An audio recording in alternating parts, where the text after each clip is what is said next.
Hi there! Welcome back to my channel. ఈ వీడియోలో 'the Hindu' news పేపర్‌లోని ఒక ఇంపార్టెంట్ న్యూస్ టాపిక్ ద్వారా ఒక అడ్వాన్స్డ్ ఇంగ్లీష్ స్ట్రక్చర్ అలాగే కొన్ని కొత్త వర్డ్స్ తెలుసుకుందాం. Let's get started. సో, ఇది స్పోర్ట్స్‌కి సంబంధించిన న్యూస్ అన్నమాట. హెడ్‌లైన్ ఏంటంటే, "it still hurts. Haven't been able to get over it. Savita on lost Olympic dream." So, it still hurts అంటే ఈవిడ ఒలింపిక్‌కి ఎన్నిక కాకపోవడం అన్న విషయం గురించి మాట్లాడుతున్నారు. అది ఇట్ స్టిల్ హర్ట్స్ ఇంకా బాధ పెడుతూనే ఉంది. ఇట్ స్టిల్ హర్ట్స్ అంటే ఇంకా బాధ పెడుతూనే ఉంది. Haven't been able to get over it. So, కోలుకోలేకపోయాను. ఇక్కడ చూడండి గెట్ ఓవర్ అన్న ఫ్రేజల్ వర్బ్‌ని మనం చూడొచ్చు. సో, గెట్ ఓవర్ అంటే ఏంటంటే జనరల్‌గా అయితే కోలుకోవడం అని. సో, గెట్ ఓవర్ అంటే కోలుకోవడం. ఇక్కడేమంటున్నారు haven't been able to get over it అంటున్నారు. సో, కోలుకోలేకపోయాను. ఈ స్ట్రక్చర్‌ని మనం డిస్కస్ చేద్దాం. Haven't been able to get over. So, దీన్ని ఎలా ఉపయోగించాలో కొన్ని ఎగ్జాంపుల్స్ ద్వారా చూద్దాం. అంతకన్నా ముందు ఇంకా కొన్ని వర్డ్స్ ఉన్నాయి. వాటి మీనింగ్స్ కూడా చూద్దాం. సో, ఇలా అంటున్నారు. ఎవరంటున్నారంటే సవిత. సవిత ఈ ప్లేయర్ పేరు సవిత అన్నమాట. ఈవిడ గారు అంటున్నారు. ఆన్ లాస్ట్ అంటే లాస్ట్ ఇక్కడ ఎల్ఏఎస్‌టి లాస్ట్ కాదు. ఎల్ఓఎస్‌టి లాస్ట్ అంటే కోల్పోయిన ఒలింపిక్ డ్రీమ్. చేజారిన ఒలింపిక్ డ్రీమ్ గురించి. Last Olympic dream. So, so she is talking about her last Olympic dream అన్నమాట. అంటే కోల్పోయిన కల, చేజారిన కల గురించి, ఒలింపిక్ కల గురించి మాట్లాడుతున్నారు. ఇప్పుడు మనం డీటెయిల్స్‌లోకెళ్దాం. The crying didn't help. Living in denial didn't help. What helped was picking up the hockey stick again to make a fresh start. So, ఈవిడ అంటున్నారు. ఏమంటున్నారంటే, ఏడుపు నాకు ఏ విధంగాను సహకరించలేదు. అంటే ఏడవడం వల్ల ఎటువంటి ప్రయోజనం కలగలేదు. Living in denial didn't help. Living in denial అంటే ఏంటంటే తిరస్కరణ. అంటే తిరస్కరించబడడం. ఓ ఓడిపోయాను అని ఏదో నేను ప్రత్యేకంగా సమాజానికి దూరంగా తిరస్కరణ ధోరణిలో ఉండటం కూడా నాకు సహాయం చేయలేదు. వాట్ హెల్ప్డ్ కానీ ఏం సహాయం చేసింది? వాట్ హెల్ప్డ్ వాస్ కానీ ఏం సహాయం చేసిందంటే picking up the hockey stick. మళ్ళీ పికింగ్ అప్ అంటే చేతికి తీసుకోవడం, చేపట్టడం. Hockey stick again to make a fresh start. మళ్ళీ హాకీ స్టిక్‌ని చేపట్టడం అనేది హెల్ప్ చేసింది.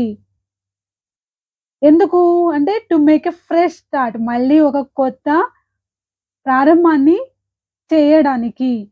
ఇది మాత్రమే నాకు సహకరించింది అని ఈవిడ అంటున్నారు. అంటున్నారు కాబట్టి haven't been able to get over అంటున్నాము. చూడండి ఇక్కడ ఇది ప్రెజెంట్ పర్ఫెక్ట్ టెన్స్ అన్నమాట.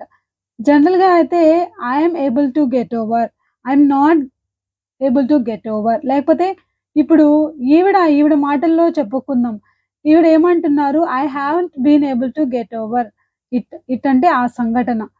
అంటే కోల్పోవడం ఈ ఒలింపిక్ డ్రీమ్‌ని.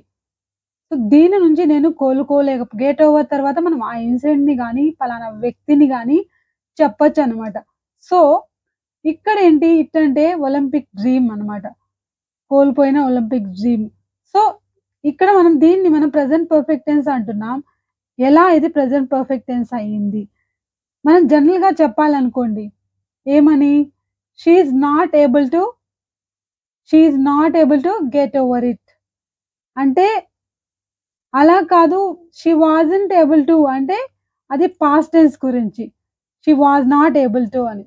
మరి ఇది ఏంటంటే ప్రెజెంట్ పర్ఫెక్ట్ టెన్స్. అంటే ఈ మధ్యనే కంప్లీట్ అయినా లేకపోతే ఇప్పటికి కనెక్షన్ ఉందనుకోండి. లేకపోతే ఒక అనుభవం ఈ మధ్యనే నాకు ఎదురైన అనుభవం ఇది అని చెప్పాలన్నా ఈ టెన్స్‌ని ఉపయోగిస్తాము. I haven't been able to get over it. So, ఇది ఆవిడ యొక్క అనుభవం అన్నమాట. సో, దానికి ఇప్పటికి కనెక్షన్ ఉంది. కాబట్టి I haven't been able to get over it. So, was, been కదా! అంటే ప్రెజెంట్ టెన్స్, వాస్ అంటే పాస్ట్ టెన్స్, బీన్ అంటే పాస్ట్ పార్టిసిపల్. సో, బీన్‌ని మనం ఉత్తినే ఉపయోగించలేము. హావ్ కానీ, హాస్ కానీ మనకు సహాయం తీసుకోవాలి. మరి ఐ అన్నప్పుడు హ్యావ్‌ని ఉపయోగించాలి కాబట్టి I haven't been able to అంటున్నారు. సో, అదన్నమాట. అదే పాస్ట్ పర్ఫెక్ట్ అనుకోండి I hadn't been able to అనాలి. సో, ఇక్కడ ఈవిడేమంటున్నారు I haven't been able to get over it. నేను కోలుకోలేకపోయాను. సో, అదే ఈ ప్లేస్‌లో షీ కానీ, హీ కానీ లేకపోతే మన మాటల్లో చెప్పామనుకోండి she hasn't been able to get over it అనాలి. అదే అతను అంటే he hasn't been able to get over it. లేదు కొంతమంది ప్లేయర్స్ అనుకోండి they haven't been able to get over it. You haven't been able to get over it. కోలుకోలేకపోవడం. Get over అంటే ఏంటి? కోలుకోవడం. So, if you take rest you will get over soon. త్వరలో నువ్వు లేకపోతే you will get over early. లేదు if you don't take rest you will not get over very easily. లేకపోతే you will not get over your disease లేకపోతే your operation ఏదైనా కావచ్చు. So, ఇలా మనం గెట్ ఓవర్ అన్న ఫ్రేజల్ వర్బ్‌ని ఉపయోగించొచ్చు. సో, ఎప్పుడు గాని మనం టు బీ ఏబుల్ టు అన్న స్ట్రక్చర్‌ని ఎప్పుడు ఉపయోగిస్తామంటే ఒక పర్టిక్యులర్ మూమెంట్, ఒక పర్టిక్యులర్ ఇన్సిడెంట్‌ని గురించి మాత్రమే ఉపయోగిస్తాము. అంటే ఇప్పుడు ఎగ్జాంపుల్‌కి sorry I wasn't able to pick up your call. నీ ఫోన్ కాల్ నేను తీయలేకపోయాను. అంటే యెస్టర్‌డే ఒక పర్టిక్యులర్ టైమ్‌లో ఒక పర్టిక్యులర్ ఇన్సిడెంట్‌కి సంబంధించి మనం ఏమంటున్నాం. అలా కాకుండా నువ్వు రేపు ఫోన్ తీయగలవా నేను ఫోన్ చేస్తే అని అడగాలంటే will you be able to pick up my call tomorrow. అంటే ఒక పర్టిక్యులర్ ఇన్సిడెంట్ గురించి చెప్పేటప్పుడు టు బీ ఏబుల్ టు అన్న స్ట్రక్చర్‌ని ఉపయోగిస్తామన్నమాట. So, will you be able to pick up my call tomorrow, will you be able to meet me tomorrow లేకపోతే will you be able to see me tomorrow ఇలా చెప్పొచ్చు. దీన్ని నెగెటివ్‌లో చెప్పాలనుకోండి I won't be able to see you tomorrow. I won't be able to see you tomorrow. నేను రేపు నిన్ను చూసే అవకాశం లేదు. చూడలేను. ఇలా చెప్పొచ్చు. So, good moments in life are not forgotten but neither are the bad ones. So, ఇక్కడ చూడండి జీవితంలో మంచి క్షణాలు అనేవి మర్చిపోబడవు. ఆర్ నాట్ ఫర్గాటెన్ అంటే ఆర్ నాట్ ఫర్గాటెన్ అంటే ఇక్కడ ఇది ప్యాసివ్ స్ట్రక్చర్‌లో ఉంది. అంటే మర్చిపోబడవు. అంటే మనం మర్చిపోలేము అని. But neither are the bad ones. అలాగే చెడు క్షణాలు కూడా మనం మర్చిపోలేము. నెయిదర్ అంటే కాదు. అలా అని బ్యాడ్ వన్స్ అంటే ఇక్కడ ఏంటి బ్యాడ్ మొమెంట్స్ అని. సో, మొమెంట్స్ అనకుండా వన్స్ అంటున్నారు. సో, అలాగని చెడు క్షణాలు కూడా మర్చిపోలేము. Losing the Olympic qualifiers is such a bad moment that we will probably not be able to forget our entire life. So, ఏంటంటే లూజింగ్ ద ఒలింపిక్ క్వాలిఫైయర్స్ అనేది చేజారడం అనేది is such a bad moment that ఎంత bad moment అంటే such a bad moment that we will probably not be able to forget. So, probably అంటే ఖచ్చితంగా మనము మర్చిపోలేం. Will not be able to అంటే will not be able to forget our entire life. మన జీవితాంతం మర్చిపోలేని ఒక మొమెంట్ అన్నమాట ఇది. I haven't been able to get over it yet. So, I haven't been అంటే ఇంకా ఇప్పటికీ నేను ఈ సంఘటన నుంచి కోలుకోలేకపోయా. యెట్ అంటే ఇంకా కూడా. She admitted rather candidly. Admitted అంటే ఒప్పుకున్నారు. రాదర్ చాలా ఖచ్చితంగా, నిక్కచ్చిగా ఒప్పుకున్నారు. క్యాండిడ్‌లీ అంటే ఖచ్చితంగా, నిక్కచ్చిగా ఒప్పుకున్నారు. The disappointment audible through her soft voice. ఆమె సాఫ్ట్‌గా మాట్లాడుతూ ఉన్నప్పటికీ ఆమె యొక్క నిరాశ అనేది ఆడిబుల్ అంటే వినబడుతూనే ఉంది. Through her soft voice. So, audible అంటే వినపడేలా ఉంది. The great wall of Indian women's hockey and captain Savitha Punia has been an emotional wreck ever since the team failed to qualify for Paris Olympics.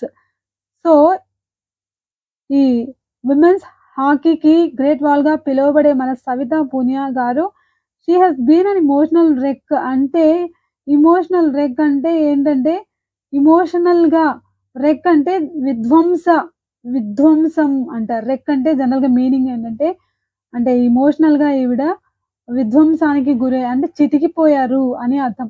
So, has been అంటే ఇప్పటి వరకు ఆ సంఘటన నుంచి కోలుకోలేకపోయారు అని. Ever since the team fail to ఎప్పటి నుంచి అంటే ఎవర్ సిన్స్ ఎప్పటి నుంచి అయితే అంటే ఎప్పుడైతే ఈ మన టీమ్ క్వాలిఫై అవ్వలేకపోయిందో పారిస్ ఒలింపిక్స్‌కి అప్పటి నుంచి ఎవర్ సిన్స్ అంటే అప్పటి నుంచి అని. సో, సిన్స్ అన్నా సరిపోతుంది గానీ, అంటే ఎవర్ సిన్స్ అంటే ఆ క్షణం నుంచి అని. సో, అప్పటి నుంచి ఈమె అంటే ఎప్పటి నుంచి అంటే టీమ్ ఫెయిల్ అన్నప్పటి నుంచి కూడా ఇలా అయిపోయారు.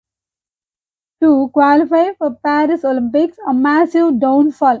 మాసివ్ అంటే వెరీ బిగ్ అని. పెద్ద అని. Downfall after the super fourth place finish in Tokyo just 3 years ago. ఈ సంఘటన జస్ట్ 3 సంవత్సరాల క్రితం జరిగింది. సో, ఆ సంఘటన నుంచి ఆవిడ కోలుకోలేకపోయారు. గెట్ ఓవర్ అంటే ఏంటంటే కోలుకోవడం. అంటే కోలుకోలేకపోయారు అంటున్నారు కాబట్టి ఏమంటున్నామంటే haven't been able to. So, ఈ వీడియో మీకు హెల్ప్‌ఫుల్ అనిపిస్తే లైక్ చేయండి, షేర్ చేయండి, సబ్స్క్రైబ్ చేయండి. Thanks for watching.